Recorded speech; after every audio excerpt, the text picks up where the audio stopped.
రాష్ట్ర వ్యాప్తంగా కాకుండా ప్రపంచవ్యాప్తంగా స్వర్గీయ నందమూరి తారక రామారావు గారి జయంతి వేడుకలు జరుపుకుంటున్నటువంటి ప్రతి ఒక్క కార్యకర్తకు కూడా, ప్రతి ఒక్క నాయకుడు కూడా నా తరఫున హృదయపూర్వక ధన్యవాదాలు తెలియజేసుకుంటున్నాం. మనకు ఒక రోజు గడిచిపోవాలంటే అనేక ఆలోచనలతో గడిచిపోతుంటుంది. కాకపోతే నాకంటూ ప్రతిరోజు ఎన్టీ రామారావు గారిని, ఆయన వాక్యాలు కానీ, ఆయన పాటలు కానీ, ఆయన డైలాగ్స్ కానీ తెలుసుకోకుండా హృదయంలో స్పందించుకోకుండా నాకు రోజు గొడవడు. అలాంటి ఎన్టీ రామారావు గారికి నా తరఫున కూడా ఆయన పాదాలకు నమస్కరిస్తూ ఆయన జయంతి వేడుకల సందర్భంగా దానవీర శివకర్మ నుంచి ఒక చిన్న డైలాగ్ మీ అందరి కోసం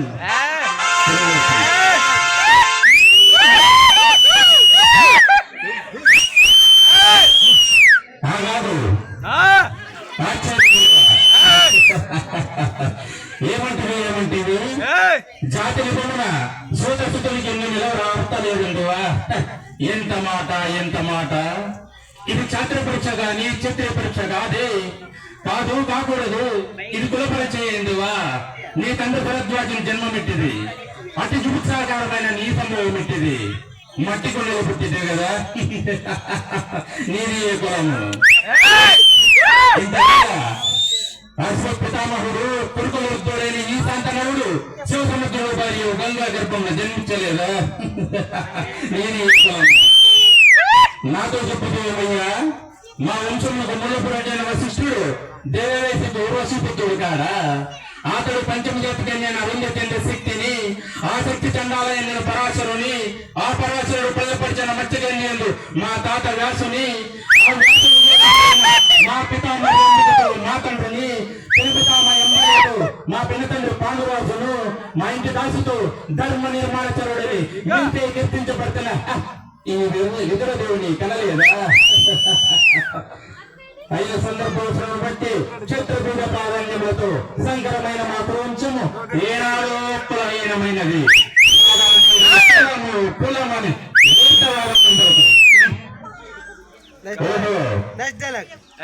రాజరికమా అర్హత నిర్ణయించినది.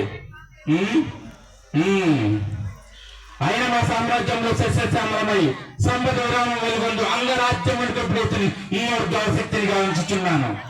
సోదరాభిశాసన అనర్గరమర పురుషుత్వము యోగమయము మా పరిజన ద్వారా పుణ్యభాగైనదేమని అనుకున్నాము. కళ్యాణ భక్తులారా మంగళ సూర్యారంలో సుస్వరముగా రోజు నిండు పుణ్యాంగుల ద్వారా కర్ణమహారాజు కైవార్యముగా ఇప్పుడు ఈ రాజాసతి పాల్గొన్న కస్తూరి తెలుగు తీర్చి బహుజన కుట సురపారీ సౌరభ్య సహజ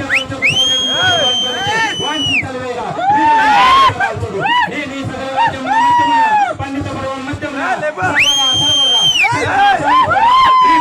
మహాపైక్యలను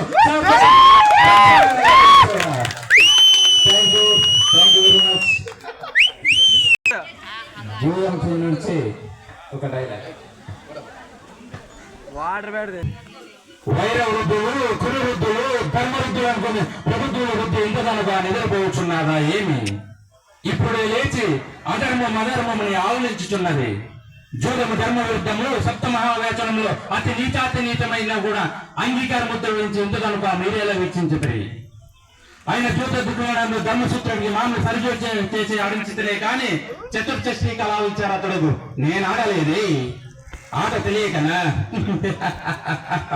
ధర్మము తెలియదు గనక. కానీ ధర్మాధర్మం విచారింపగా తమ్ముడు విక్రమ పార్పించలేని సంపదలను మా పితృదేవోదయ లభ్యమని ఇంద్రప్రస్థమును తన ఒక్కడి